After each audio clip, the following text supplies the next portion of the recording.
Hey, what's up, guys? Got several things to show you today. First, I want to talk about the beehive rounds. I got the opportunity to go shooting outside pretty much freely on Easter. Happy Easter to you guys. Hope y'all had a good one. And I just shot a bunch, and it really showed me a few things that I'm going to share with you. But yeah, these are ready. These are ready to go. The ball busters, the 440s are also ready to go.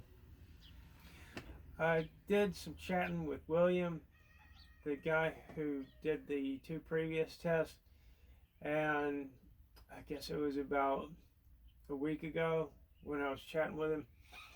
And come to find out, the first two guns that he used in the first test, the first two out of the three, had barrels that were not designed for shaped rounds. I think they were just designed for ball. So that's why those didn't work. And then he tried them in the third gun, and he had a few issues, and then he got some to shoot, and then he tried that same gun in the second test. Same thing, he had a couple issues and then got some of them to shoot. So thinking about it and doing my own shooting, seems like it seems like what happens is when they fail, it's because they fail to make it up into the breech. So I did some close inspection of the rounds, and there were some artifacts left over from the printing process that I didn't bother to remove. And these artifacts were on the side. It made it quite rough and difficult to get out of the magazine if they hit the side at just the right angle. So I went to great lengths and I removed all those burrs, all those artifacts before I went out and did my testing. And everything went great. I still had a couple of them do it, but that was for a reason that I found out later. That was, I believe, because of the detents in the barrel. And previously I'd had issues with the metal detents that came in this 6-inch barrel. What was happening was I was doing some hand fitting of the rounds in the barrel and just make sure my outer diameter was correct. And these aren't like the Grimberg rounds that I had that give you a little bit of play. Now these are quite snug in there to give you the least amount of blow by. Same thing with the 440s. But anyway, the detents were, okay, let's say this is the steel detent, and it clips on the back here, and then it goes in and then holds it. Well, where it went in went past the point where it can fold down in, and I was pushing some rounds through. I'm like, why is it stuck? So that was another issue that I was having when I was also dealing with the broken firing pin. So I just made my own detents.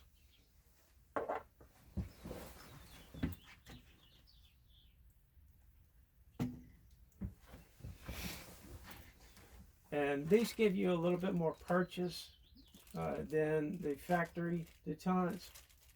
Here's a picture of side by side.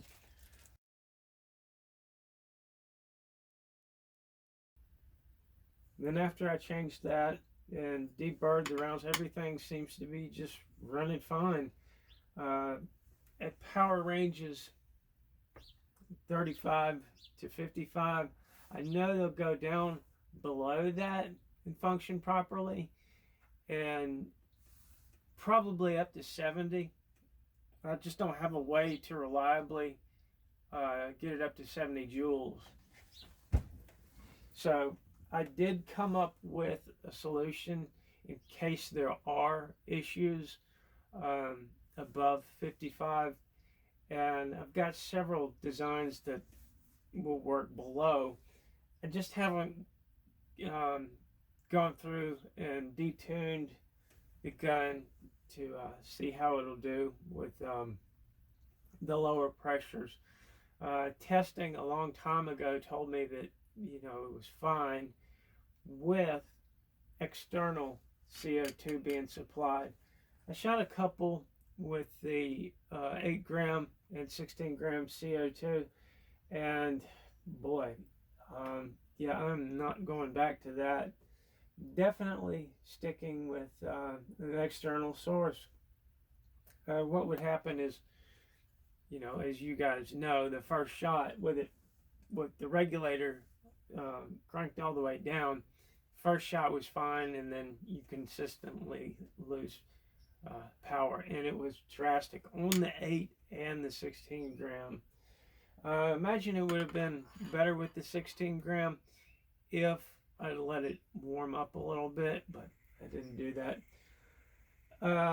So yeah, what I decided to do after that was to put one of the draw stick mag adapters in this 8 round printed magazine. Having no issues with this. Now, also for these Beehive rounds, I switched to the heavier gauge spring. So I've been using the red spring that came with FSC with a lot of success. The reason I switched over, the reason I was using the light spring to begin with, was I was concerned about these breaking as they were shoved up into battery. But the light spring wasn't pushing them up in there hard enough, and they weren't aligning, they weren't straightening out in the breech. That can be a problem, and it's not good, but the red spring pushes them up there and makes them align, and there's really not an issue with them breaking. So I've just gone to the red spring. And this whole time I've been shooting with this printed barrel extension, and I'm confident in the durability of this enough to where I can offer these. So this will give you an inexpensive way to upgrade a threaded barrel. Yeah, I can do custom stuff with this if you don't like where it ends on the threads or anything like that. Just let me know what you got, and we can work something out if this isn't perfect for you. I did some work with my new little bottle,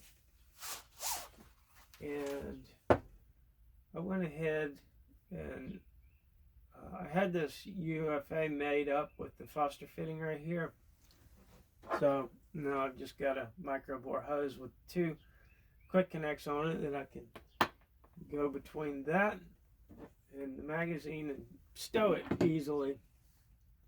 I also printed these nipple caps, and these are going to be available. They are available. So that's how they work. And also, I've got several bottles that didn't have thread protectors, so I whipped up some of those. These are also available, and they've got a spot for a spare O-ring, so they'll come with a 90D O-ring. Most of your stuff doesn't come with 90D.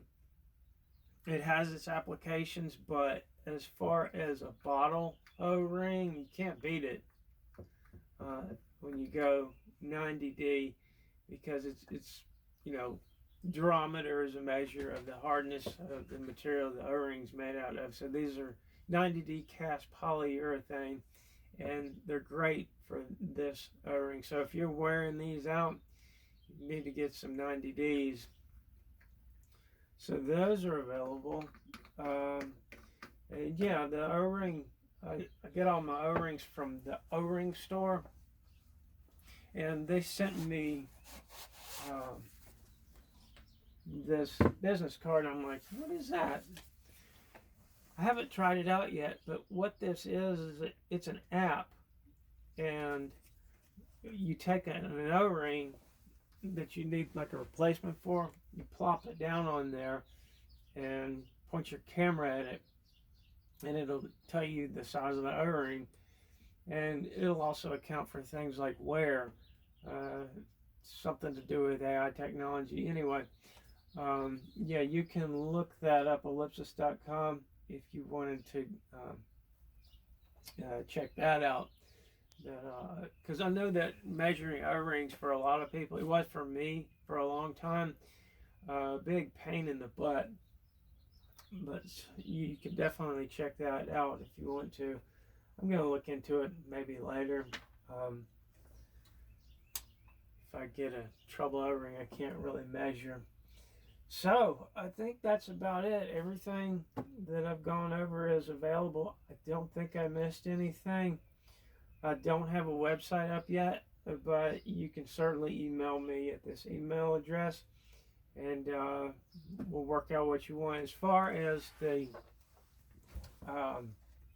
beehive rounds for you guys who are shooting like 100 joules, you can try these. I don't know if they'll work, but if you order some other stuff from me, what I'll do is I'll include some of those that I've rated, made to be rated for the higher power range. They got a little bit thicker base. They've got one less BB. What we ended up with was 16 BBs in here and 15 in the higher power rated ones. There's something else I wanted to tell you about these. I don't know, maybe I'll remember it in the next video. But yeah, shooting these, I was at my mom's place. She's just inside the county. She's got a big back deck, and it's probably 6 feet off the ground. So I got to shoot off of the deck, and about 30-35 feet away, the pattern was like that. So these are going to be perfect for folks who live like down in Florida, where that have to be around cottonmouths all the time. So yeah, kind of a very niche thing, but very cool. These are really cool, and Lord knows I put the time in. That's what I wanted to tell you. After I came up with this particular design, I've had this particular design for about a month, and I've been trying it out alongside other designs, seeing if I tweak this aspect of it just by like 1/10 of a millimeter, does that make it better? And I've gone over the entire design doing that, adding and subtracting, tweaking, and I kept coming back with this design. So yeah, it's to the point now where if there's something wrong with you shooting them, it's probably something to do with your setup. It's designed for 6/86 bore, smooth bore. If this is successful and I get some sales off of it, what I'd like to do is I'd like to take that money and buy a threaded barrel for these ball busters, because I think that we could get some pretty good accuracy out of these. And like I said, these two, you know, I can make them as tight or as loose as I want them. So that's about it for this video. Yeah, like I say, if you want any of this stuff, just send me an email, and we'll discuss it, and we'll talk pricing there. All right, guys, later.